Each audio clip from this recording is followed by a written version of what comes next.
Hi everyone.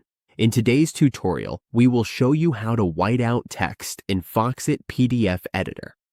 This is useful when we want to hide or remove sensitive information while keeping our document clean and professional. Let's get started. In the Foxit PDF Online Editor, all we need to do is click on Add Shapes in the Edit toolbar. Then we choose the shape we want to use. For example, we can select this one here. Next, we simply draw over the text we want to white out. After that, we change the fill color to white. That covers the text right away. Let's add another shape as well.